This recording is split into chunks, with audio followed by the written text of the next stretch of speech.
Hey, what's going on? What's going on? Andre, Nature's Camera, Leo. Hope everybody's having a great Sunday. We're going to be looking at these angelfish today.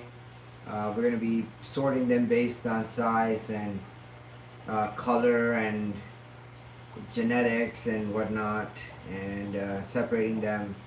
And we have another tank full over here, and a couple of tanks downstairs, plus these tanks that are already sorted. So that's where all the sorted ones are gonna go. And there's tanks downstairs. We're gonna be looking at those in a bit. Plus there's a bunch of new fish in the fish room. So we'll be looking at all that. It's an amazing Sunday. Hope everybody's having a great Sunday. And God has blessed us with this gorgeous day, and we're going to be looking at all these amazing fish that we have in the fish room. And yes, Leo is right. Don't forget to hit the like button. If you're watching this right now, hit the like button. And if you're watching this on the replay, also hit the like button. Helps out quite a bit. And if you are here now, say hi. And if you have questions, comment below. And I'll try to get to them as time permits. So hope everybody's having a great day. What's going on, Stubbs? So what we're going to be doing today is we're going to be sorting through.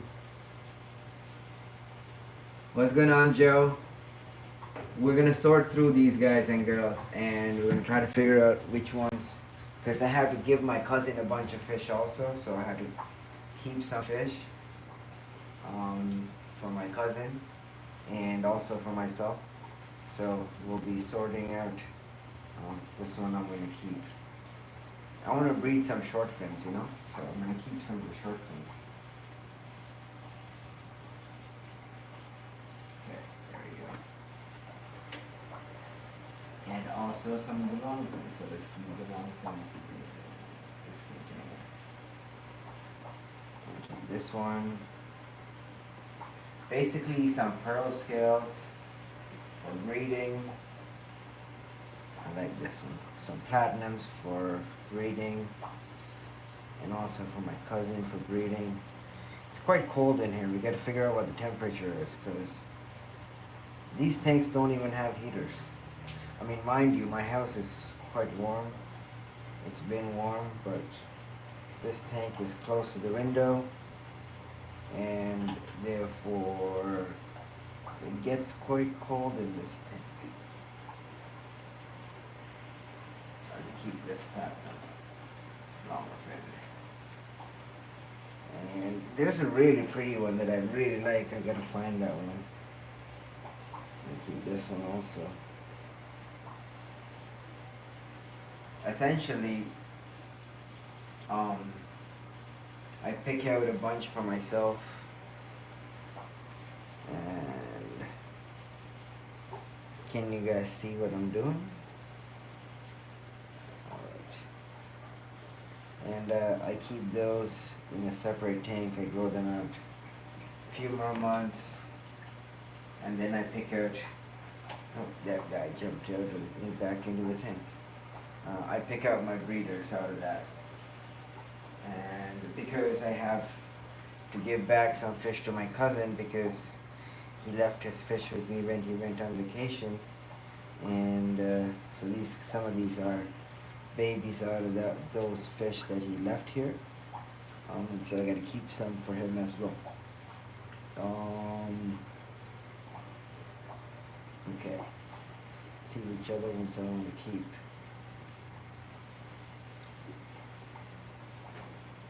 So this is like a lengthy process. I spent quite a bit of time here watching these guys and deciding which ones I want to end up keeping.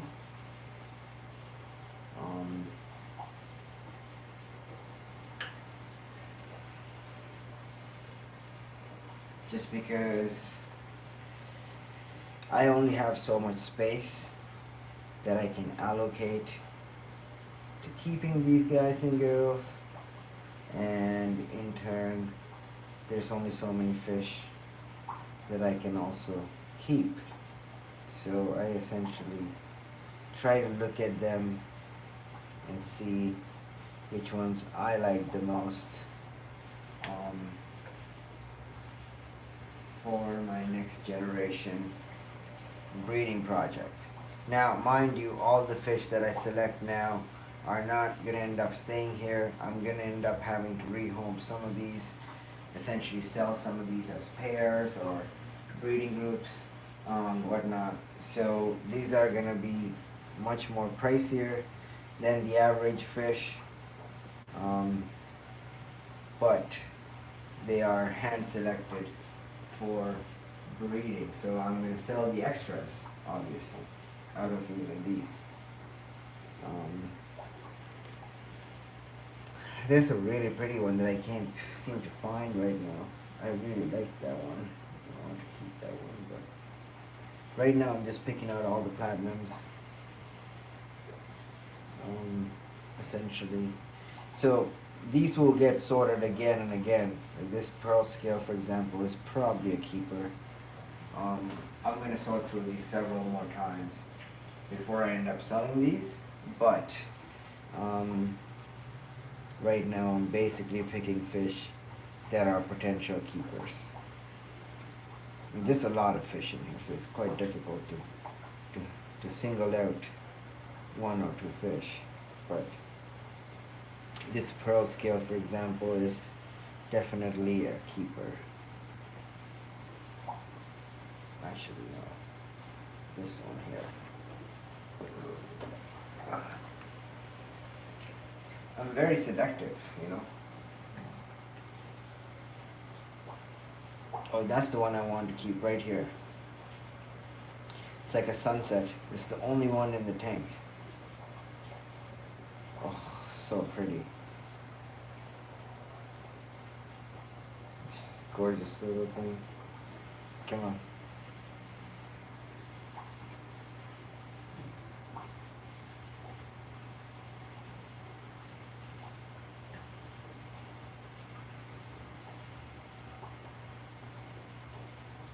Alright. That's the one I really want to keep, so I got that one plus a bunch more. And we're good. Well, we'll pick some more in a bit, but we took out 3, 6, 9, 11. Put them in the tank.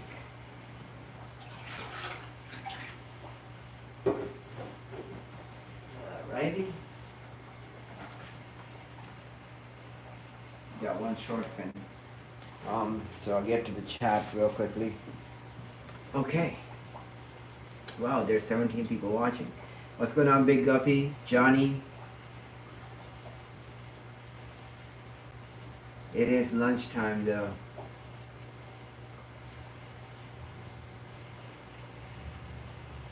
What temperature is cold? About 75 degrees, I would say. We'll check in a bit. I have to get my temp gun. What's going on, ABC Aquatics, Biotope Creations? How you doing? Okay, so I guess for me, because I keep a lot of tropical fish, cold is anything 75 or below. 75, 74, 73. That's where the animals are kind of cold for a lot of these. Angelfish, for example, warm would be 84, 85 degrees Fahrenheit. Now in terms of Celsius, cold would be 23 degrees Celsius. Warm would be 28, 29 Celsius. Anything above 29 would be warm, anything below 23 would be cold.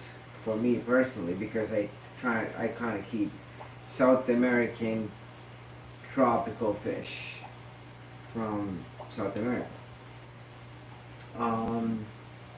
Now there's still a wide variation between temperatures. Like for example, the Discus tend to like it on the warmer side. The grow-out Discus, we keep them at like 84, 85 degrees Fahrenheit as much as possible. These angelfish, for example, I like to keep them around 79 to 80 degrees Fahrenheit. This room gets quite warm in the daytime. It's still early in the day. It's now getting warmer. This tank is the last one to get warm. For some reason it's closer to the window. And I have my blinds closed, so you can see the blinds are closed. So a lot of sunlight doesn't get through, but if I had the blinds open, it would get a little bit warmer faster. None of these tanks up here have heaters. Just because the house is quite warm, and you know, I have my AC on, but it doesn't warm up the upstairs as much or cool down the upstairs as much as the living room. So you know, you can play with the vents and stuff like that, and kind of like keep the upstairs a little warmer, where I have most of my breeding tanks right now.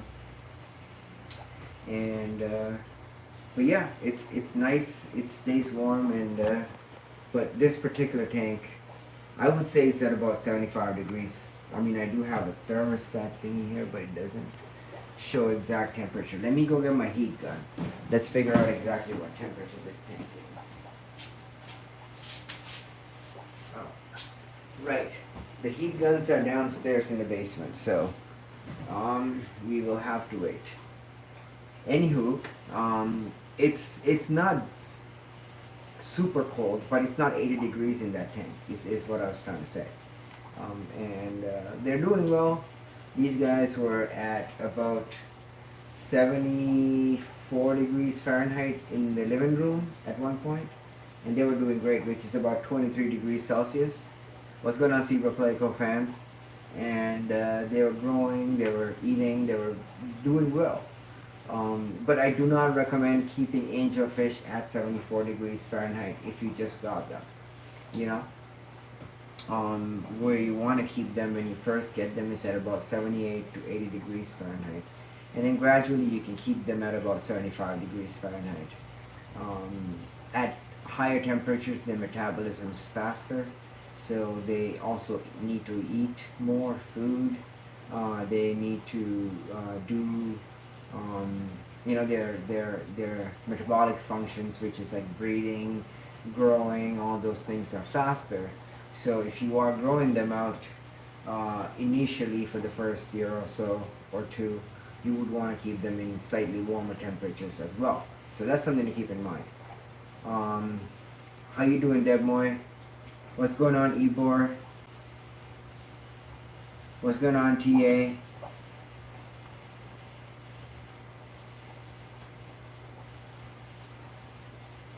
So, what I wanted to also add and say is that this is not sustainable, the amount of fish in this tank. This is just a holding tank. Very nice. What you want to have is about 10 fish this size in a tank this big. Now, this is like a temporary situation. These fish are going to get sorted and moved into other tanks, and when I do have large volumes of fish like this, there's a decent amount of water changes that happen also throughout the week. Like the poop gets removed almost daily, you know, siphoned out and whatnot. So those are things to keep in mind. All right, let's remove some fish out here. Let's take out some water, and also like these type of things happen where I take out fish and water, and essentially I fill that back up with new water, which constitutes and some water change as well. So things to keep in mind when you are keeping large volumes of animals. You need to change the water quite frequently. Alright. Now, let's remove some of the fish that we are going to sell.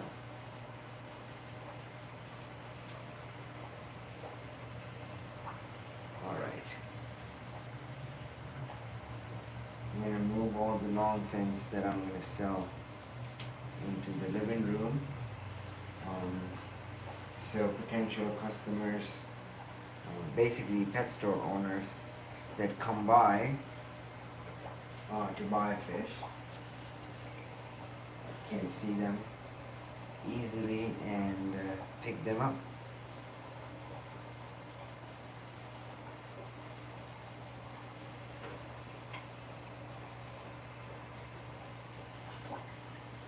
Now, every fish that's born in my facility goes through this process. It gets sorted out, and I pick the ones that I want, and the ones that I don't want to end up keeping end up in the tanks downstairs, or in the sale tanks, and end up going to the pet store or to new homes. And I'm assuming this happens in every other breeding facility on the planet as well.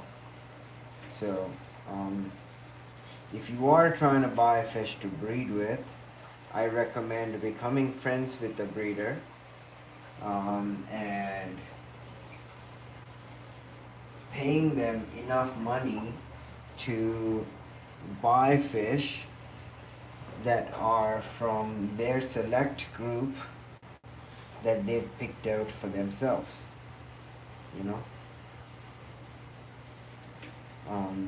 just because they are gonna have much higher standard quality fish that they've picked out for themselves. Now, mind you, the fish that are being sold are going to be perfect in every regard, highly superior. Like, these fish have gone through several culls before this point, and all the deformities have been flushed out, so to speak. Now, this is still a culling process, right? Every stage, every time you go through the selection. But this is, for all intents and purposes, a healthy, vibrant, gorgeous looking angelfish.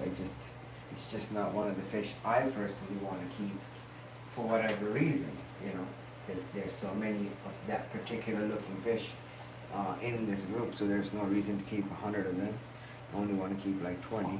So this is also another really perfect one, which is going to be available for sale.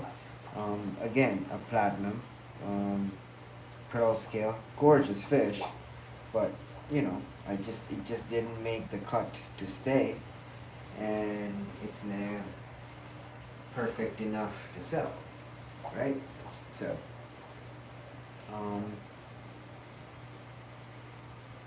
there are fish that I probably wouldn't sell, like this guy here. Somehow he survived the culls, and this one, I try to get you guys to show. It's too big to be flushed. I feel bad to flush it. It's a healthy fish. So probably going to give this guy away for free to somebody that wants a fish. My friend starting a tank for his niece, so I might just give this fish for free. Here you go, take it, put it in there. If it lives, it lives. If it dies, whatever, right? So it's not a big deal. So throw away. But we're not going to kill it or anything. We're going to give it away for free.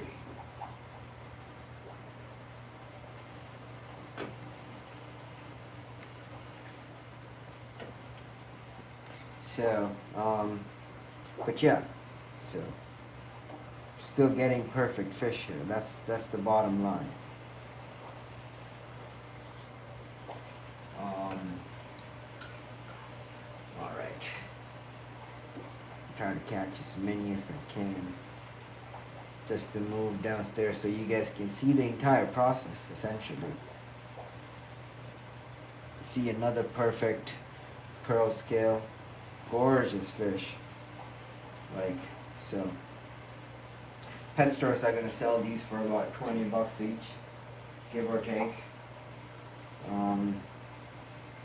I'm charging the pet store roughly about $6 each. But they're gonna buy usually 100 at a time. So do the math. It's not a bad turnaround profit. So these are the nice long fins that we're gonna move downstairs, so that they're ready to sell.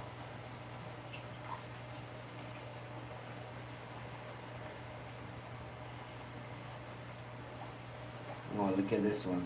It's perfect, perfect fish. Pearl scale, platinum, gorgeous. It's actually pink. I've been feeding them so much of this red pigment food, they turn pink. It's another perfect one. A lot of times the smaller ones tend to be the female, so I try to not like be like a douche about that, you know. Because if you separate by size, a lot of times you'll give the larger ones to one store, and that'll all be the males, and the smaller ones to another store, and that'll all be the females, you know. So people that end up buying them don't end up getting pairs, or less likely to get pairs. Another perfect fish. So I tend to not do that. This one potentially could be a female as well. Slight variations, you know.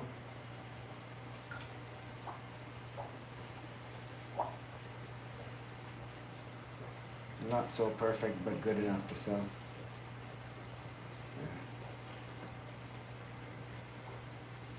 I might give that one for free as well. Won't count that one. Just because it has like a slight deformity on his head. This one's perfect. Oh yeah, it's a perfect fish. Again, so when pet stores buy these, they're getting perfect fish. Another perfect fish. I'm not catching the small ones either. The really small ones need a few more weeks to grow. Okay, so the container's getting pretty full. Let's take these downstairs and put them into a tank. Right? What do you guys think? You got a bucket full of perfect fish.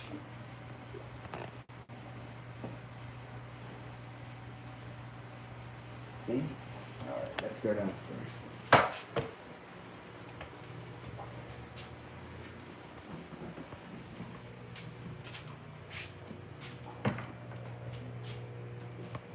Alright, we're going downstairs very carefully, not spilling our fishes. You guys are gonna like what I have going on downstairs actually, because we set up more tanks downstairs. Move some of the tanks around, rearrange things. Okay, here we are.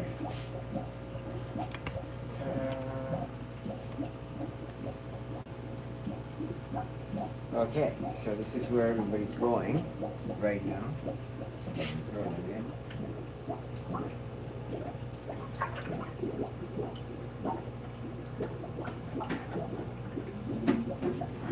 Okay, so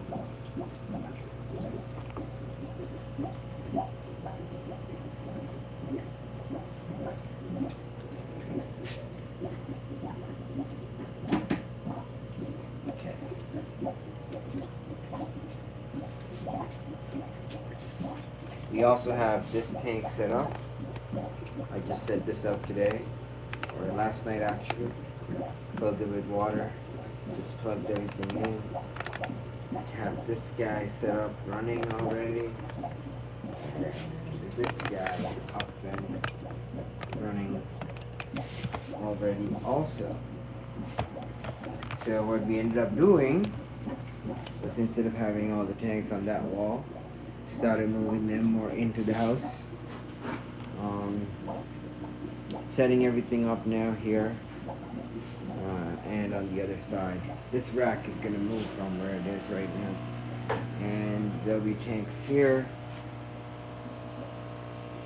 and here, see the ones over here. Ta-da! An island. Ta-da! There's gonna be another tank down there. There'll be a tank up here. There'll be a tank up there. Ta-da! And these guys will all get moved. And we'll have the wall to set up our grows. And so on and so forth. Alright, let me answer some questions real quickly.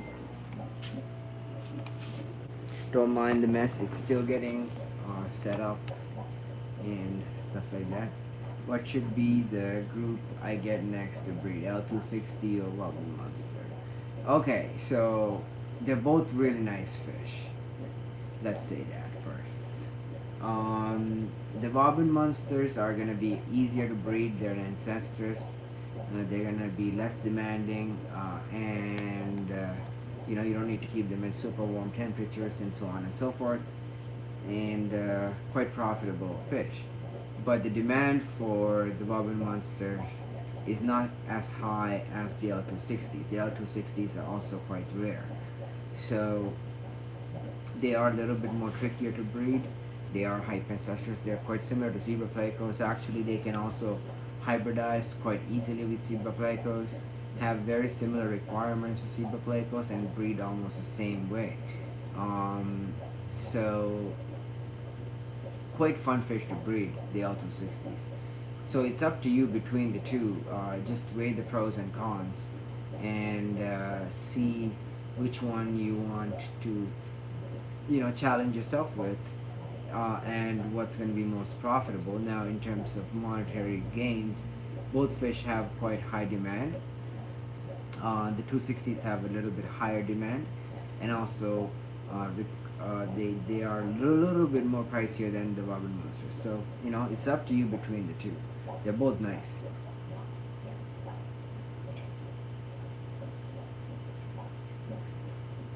Grading and sorting angelfish, learning a lot today. Thank you. Oh, my pleasure.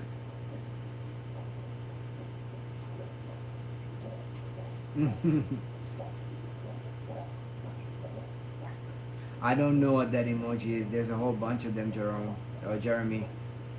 What's going on, Flexington? What's going on, Michelle? Nothing is free. Ain't that the truth? What's going on, Scott? Scott's Aquatics. Red Laser, how you doing? How you doing, Non-Stop Aquatics? You did not miss much. We started like a little earlier. Okay, so question and answer period. I know Non-Stop Aquatics had a bunch of questions, so let me get to those quickly. Here. So Jonathan. Oh yes. So his shrimp questions. So if you are gonna keep shrimp, one of the things I think that's important is I've actually noticed this with a lot of shrimp keepers, and this is because the people that make the videos, they tend to use these plates and they put the food into the plates and expect all the shrimp to come to the plates and whatnot. Now that's amazing to make videos with, but ideally you want to have food throughout your tank. So what I like to do is I never use the plate method. I do have a front area in my shrimp tanks where I try to put some of the food or majority of the food to get the shrimp to come to the front, but I also put food in the back in the plant area. Just like crush a little bit of whatever food I'm feeding and just throw it throughout the tank. That seems to help all the shrimp in the tank get food, especially baby shrimp. So that's something to keep in mind. I think a lot of times what you see on TV or on the internet is designed to make a video, like to make it interesting or whatever. So they use these contraptions to make it look like, oh wow, oh my god, all the shrimp are in the plate, whatnot. Now that's a tank that might have like 500 shrimp, and when you put a plate of food, a decent amount will come, but what they're not telling you most of the time is that they might be putting food throughout the tank. just to feed the rest of the shrimp, if they do have considerable success, because there's a lot of shrimp in that tank and not all of them are going to come to the front to eat the food, and not all of them are going to make it at the enough time to get some of the food.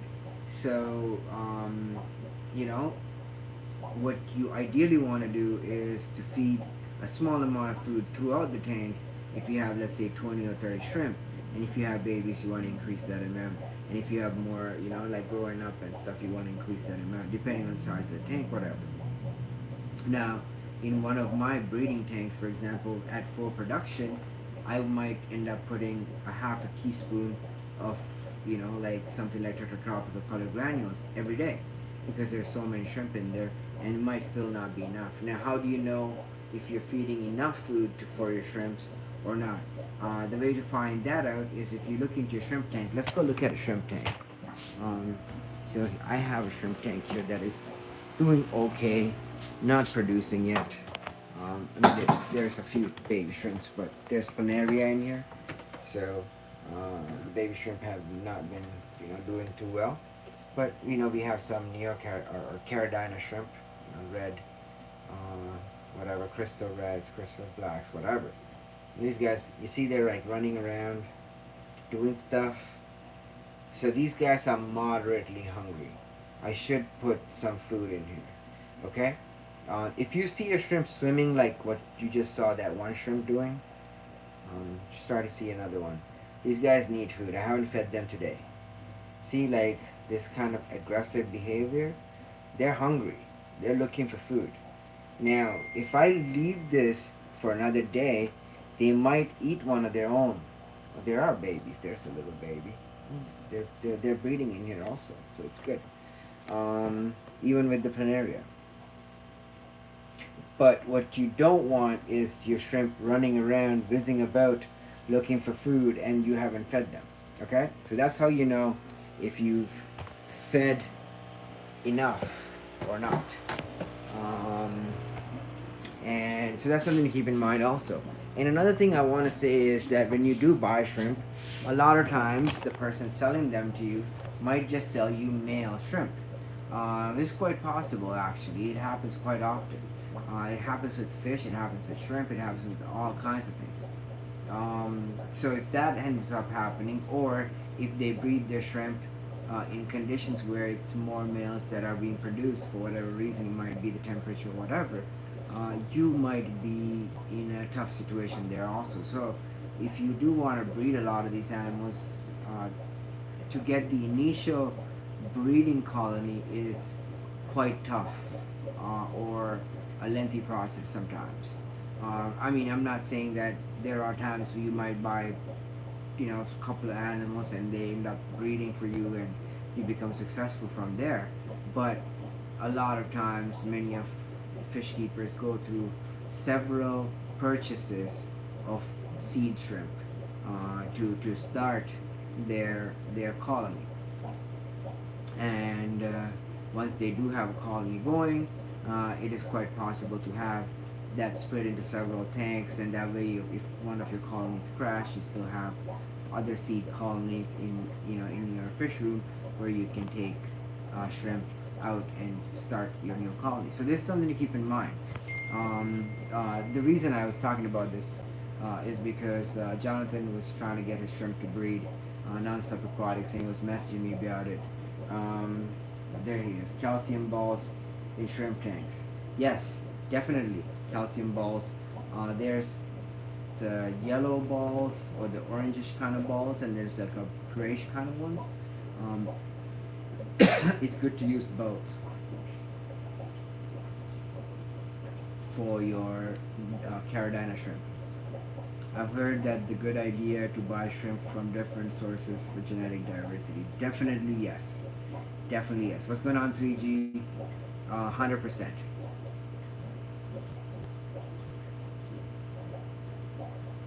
Nature's Camera, how you doing, buddy? I don't have you on the group chat. Send me a message on Facebook if you're on Facebook Messenger, and I'll add you to the group chat. All the channel members that are not on the group chat, please message me and I can get you on the group chat. It's a hoot and a half. I don't know if you know what that means, but it's fun time. It's always a fun time on the group chat. Um,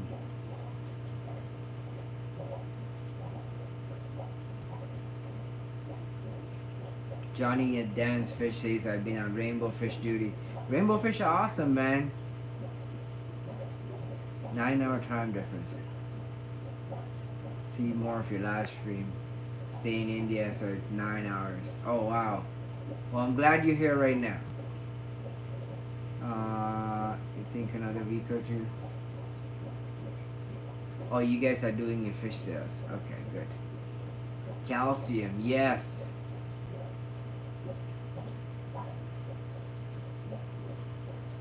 Yes, definitely red laser.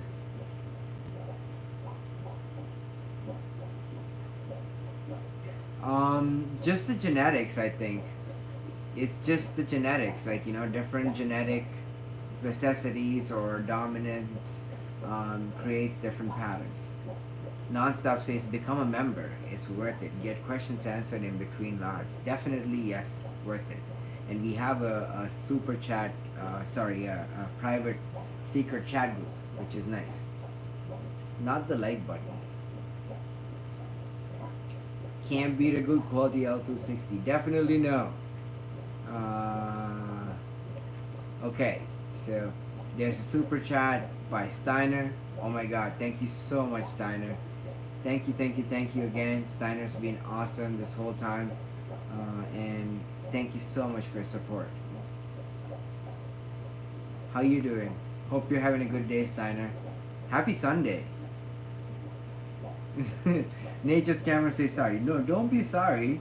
Come join the chat. It's fun. Like, we all talk about fish stuff a lot of times, sometimes politics, you know, whatever. But I always, like, you know, post pictures of my fish in there.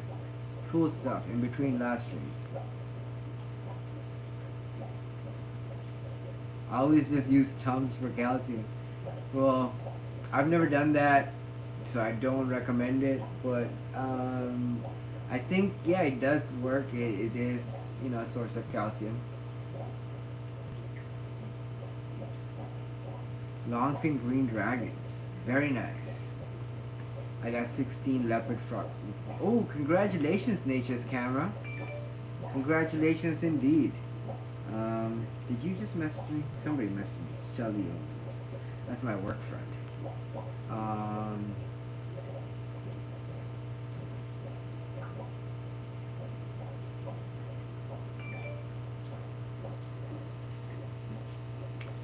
Okay, so you got like a disease, I'm guessing, from getting the new shrimp. That's something I'm always worried about, actually, is getting diseases in my shrimp tank. So I try to quarantine all incoming shrimp. Oh my god, my work friend.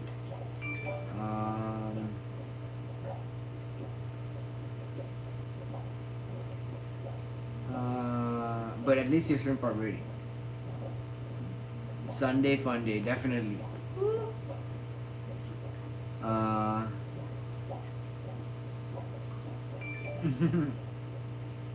Yeah, I think I would be broke if I worked in a pet store also.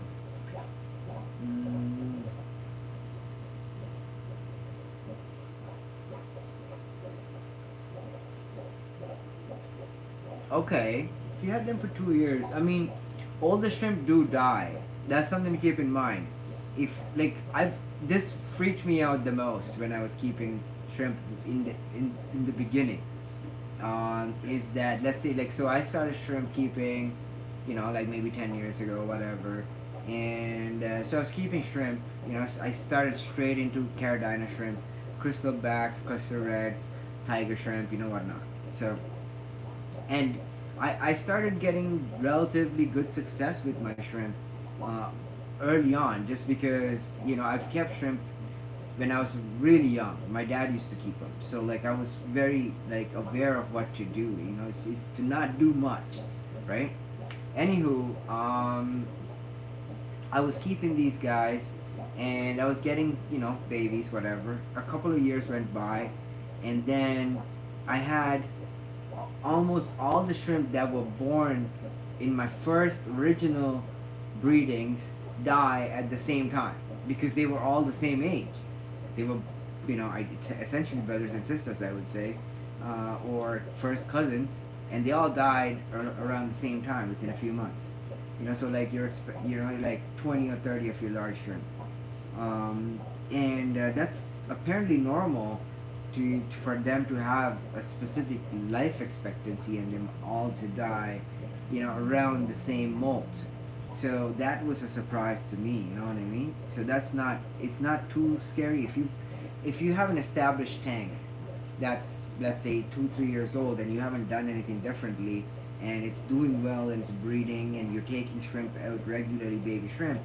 If, let's say, a group of your adults die in the same month or 2 months apart, I wouldn't be too worried unless like the water quality is bad or something's wrong. If something's wrong, then something to be concerned about. But if they all died because of old age and whatever, it's not the end of the world. You know what I mean? So that's something to keep in mind also.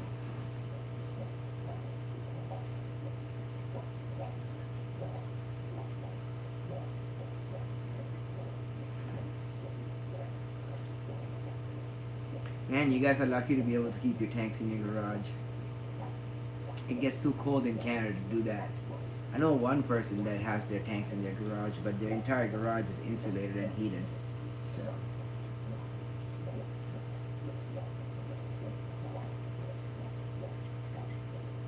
But yeah, like I wouldn't be too worried if it's like a tank of like, let's say 500 shrimp and you're regularly taking a couple hundred out, and some of your larger ones tend to die all at the same time, like not every single one, but let's say like 5 to 10 shrimp or 15 shrimp that were all born at the same time from the same breeding, end up dying as adults, as due to old age. It's not too concerning to me personally. Yeah, it's too hot here also, but it gets too cold in a few months.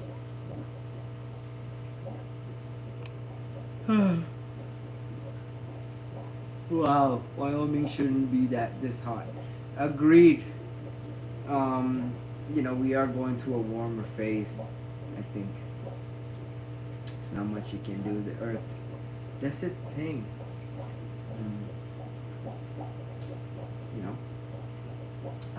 So question time. If you guys have questions, now's the time to ask them, and I can answer all your questions. And Nature's Camera says I don't know how to do that. You mean connect with me on Facebook? So my Facebook name is Malik King. It's real easy to find. Malik, last name is King. Send me a message saying, hey, I'm Nature's Camera and whatnot, and I'll add you as a friend if you want. If you don't, I can just add you to the chat,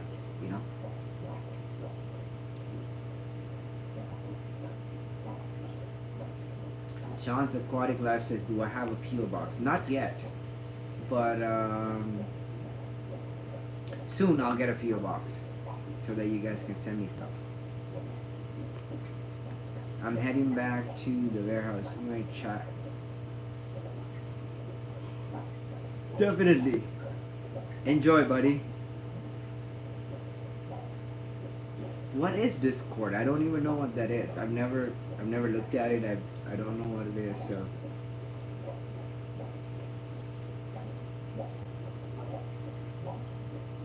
Any good dewormer? Yes. Flubendazole is good, so that one is the goat deworming medication, and also levamisole. That's the one I use. Levamisole. Levamisole. You can buy it on Amazon or on eBay. I'm really sorry, I'm really tired today. I had a long day. I woke up early. Got a bunch of work done. I gotta still sort out more fish. I also did a bunch of work yesterday. Got all the tanks, water changed. So you know, there's a lot of things to do in here, and I'm trying my best. You know. But yeah, we should go downstairs and look at some of the discus. There's a whole bunch of new discus in the basement. Also, I think I caught a rhinovirus similar to COVID. Might even test positive on a COVID test, but I guarantee you it's not COVID. It's a rhinovirus. It's a nasal congestion virus, similar to COVID. Okay, we are in the basement. I'm pretty sure you guys watched yesterday's video. If you haven't, please check it out.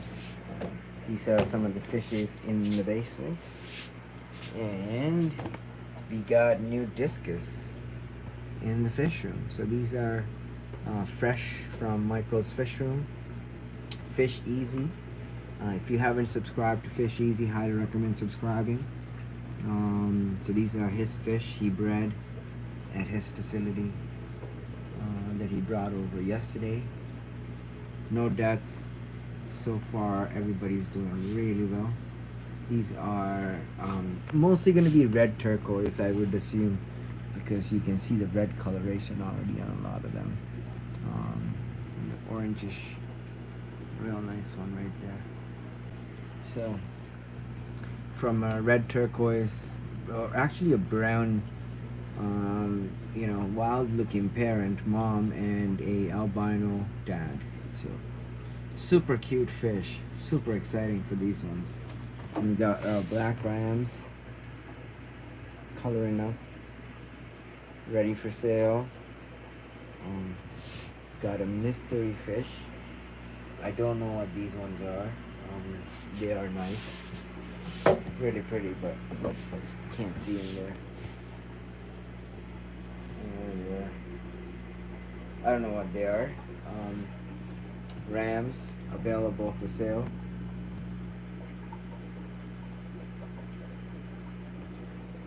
Electric blues available for sale. Real pretty. Got some.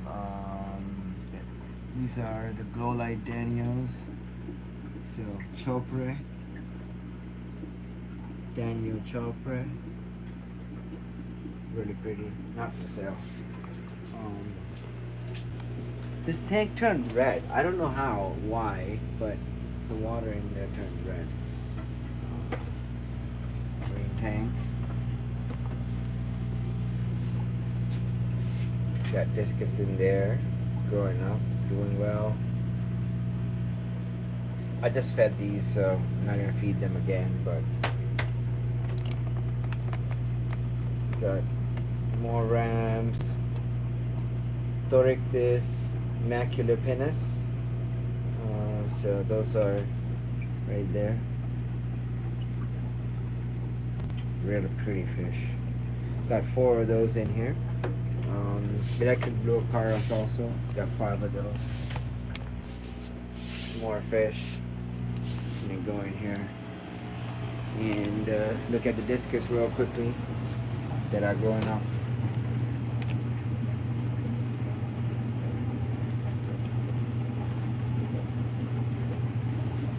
These guys got huge. Look at that.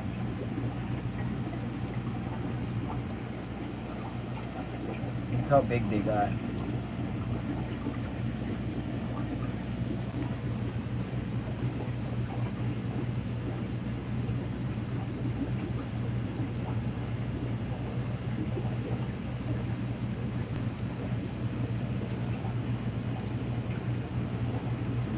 Thank you. I know.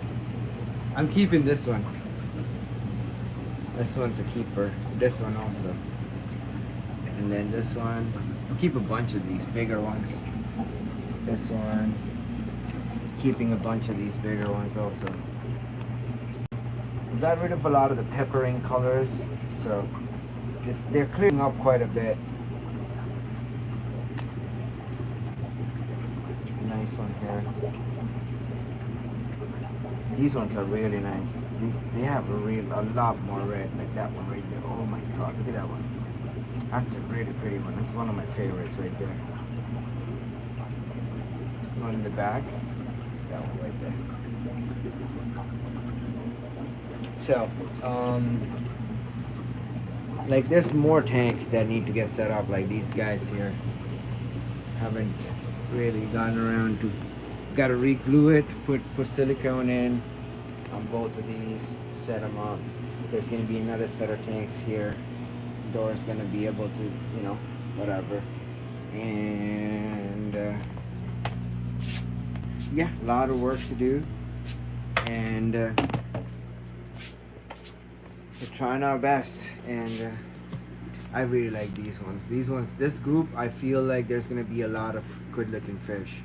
Because, here, let's go look at them real quickly. They're super healthy. What happened? Okay. There we go. Look at them. Their size, the shape. Very nice, Very nice round. Perfect shaped. Very exciting. And these were parent raised. The parents are gorgeous. We looked at them at Michael's facility at Fish Easy a couple of days ago. Okay, getting out of there. There we go. Out of there. And we gotta move this tank out. Upstairs, there's gonna be another rack here. This is the rack. It's gonna go right here. And tanks are gonna go on it. So lots of work to be done. All right, answering questions. I love it here. I don't really have friends to nerd out with, so this is super dope. Thank you. Steiner said something.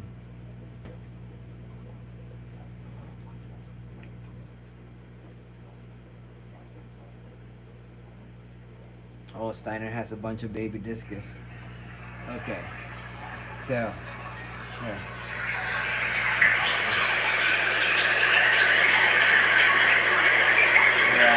Look, I like that pair. That blue pair is really nice. Very nice, Steiner. I really like that blue pair. This pair right here. Hold on. This pair. That's my favorite right now. I need a pair like that. That's a very nice powder blue pair. Gorgeous, buddy. Very nice. Love it. And congratulations. Nice.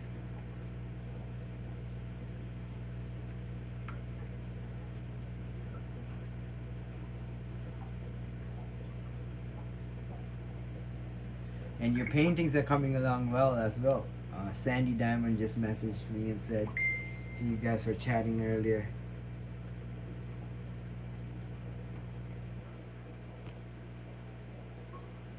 Discus are fun. Discus are honestly probably one of the best fish to breed. They do a lot of the work themselves.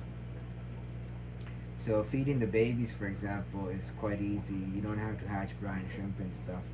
At least not on a schedule like you would with, even with angels. Angels are a little bit more work than discus. German rams are a lot more work than discus. With discus, the work is, knowing how to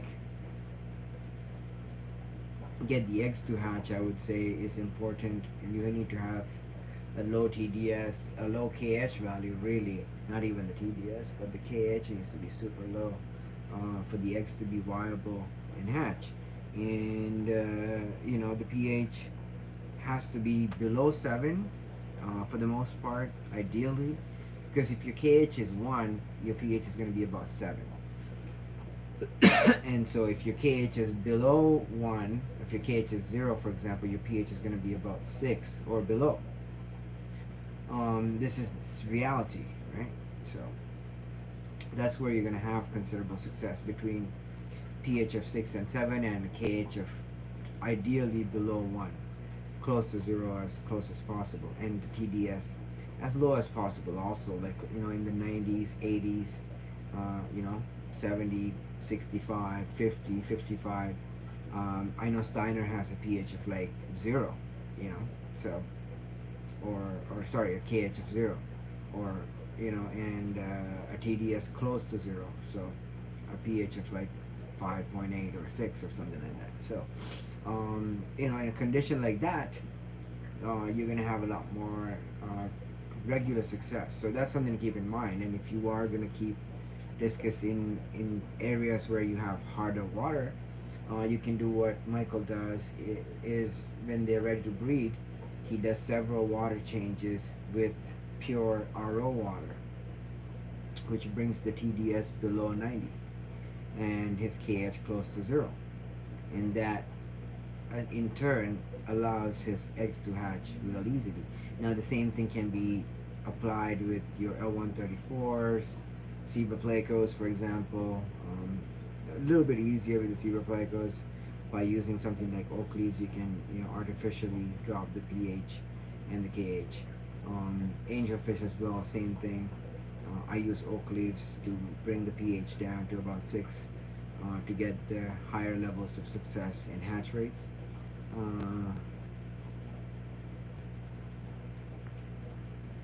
pH 6.3. That's not bad. See, TDS is 0.01. So barely any mineral content in there, like nothing. And a TDS of 6.3. So super low acidic soft water.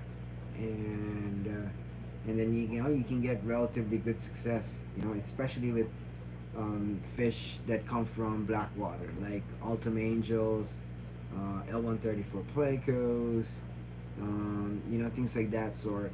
You're gonna have much more success in that type of environment compared to like a pH of 7.5, 8, you know, and much more harder water. So yeah, that's something to keep in mind.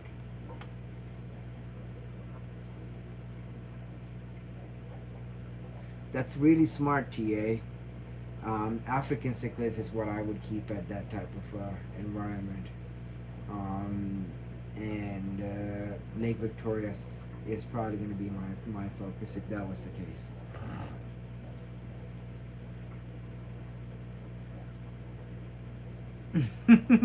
Steiner says new water every day. Well, with your water, I would say you would kind of have to, otherwise your pH would go too low. But you can also afford to do it because you have perfect water out of the tap.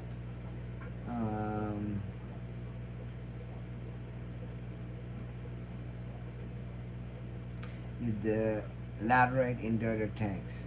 No. I got my tanks from Bob Wilson. He's a well-known discus breeder, world famous actually. He was the president of the North American Discus Society for the longest time. I have a lot of the merchandise leftovers from the North American Discus Society from like the 90s and stuff like that when he was the president. And he kept bare bottom tanks. And he was only breeding mostly discus and Ultima Angels. So that was his thing. Auto water in tank and yes, that would be nice. That is actually gorgeous.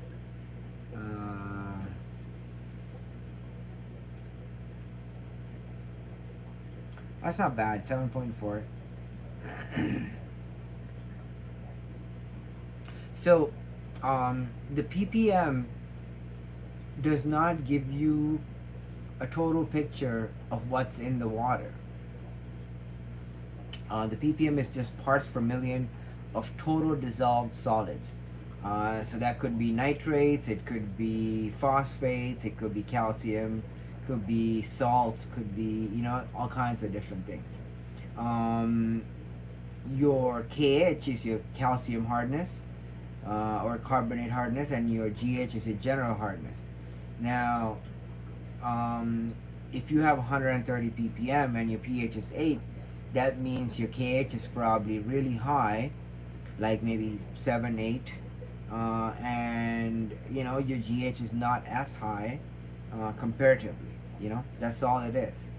So it's quite possible to have 130 ppm of TDS, or total dissolved solids, and a pH of 8, and a KH of also 7 or 8. And it's cold water in. Oh, really? I did not expect that. So, are you dripping it? I'm guessing you're dripping it, right?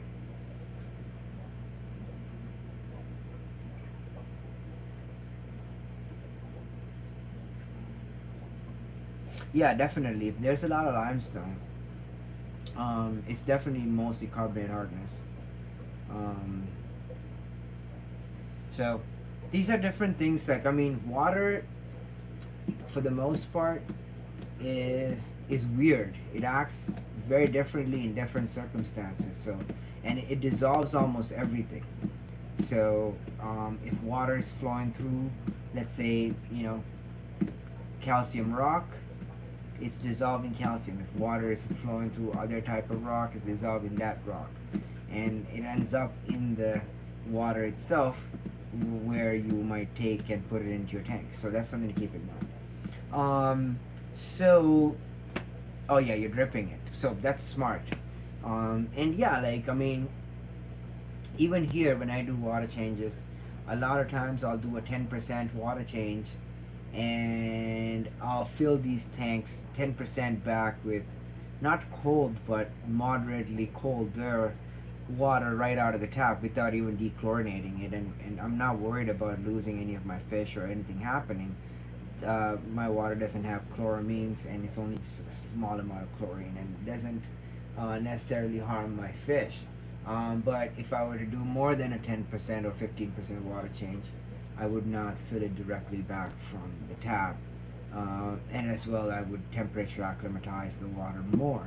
But, small amounts dripping in, it temperature acclimatizes quite fast and warms up quite easily. So, real smart, Steiner. That's a good system. So, continuous drip. That's good. Smart. Okay. I'm going to sign off. I do have a new video uploaded. It's not made public yet, but I will make it public tonight or tomorrow. I'm just waiting for it to become high definition and all that good jazz, and I have to edit the text and stuff. It's a fish room tour of pet store here in Toronto. What's your test? I caught, I think I told you guys before, a rhinovirus. It's a type of COVID, not COVID, but a coronavirus. It's in my nose and my throat, itchy as hell, and it's difficult to speak.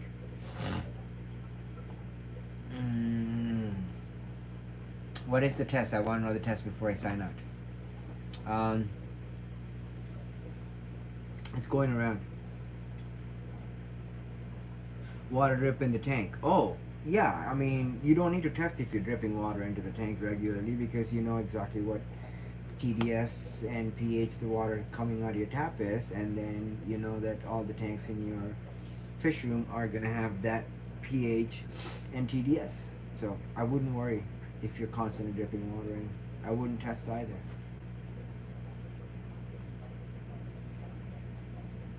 Okay, I'll look it up. I know you explained it earlier too. I just missed the comment somehow. Like I saw it, but I was going off on a tangent. But thank you so much.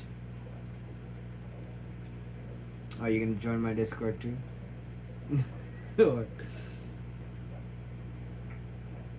That is true. Nonstop Aquatics has a really good point. Municipal tap water can change overnight. They do change constitutions of different chemicals that they might add and stuff like that. So it's a really good idea to test your water regularly, especially if you are on a municipal source like me, because they can change their water quality and TDS and different things in the water does change over the year too. So that's something to keep in mind. But if, it all depends on the individual person's circumstance. So some people have very stable water coming out year round, and it's always the same. So it all depends on your individual circumstances. That's something to keep in mind. But it is a good idea to constantly test. And Jonathan, we've gone through this quite a bit because he's had ammonia in his RO water after it's been sitting for 24 hours. So that was something a little concerning, considering that the water coming out of the RO machine had no ammonia. So we ended up finding out, or at least concluding, that the ammonia was coming from the bucket that he was using. So a plastic bucket that you might use to store water could potentially leach harmful chemicals into your water while you're storing it. So that's something to keep in mind. And to prevent that, I use buckets that are considered food grade. I get mine from Home Depot. You can also get them from Lowe's. Not a paid advertisement, but those buckets seem to work really well for me. Food grade buckets, and these buckets right here are wine distilling buckets, and they work really well also. They're also food grade.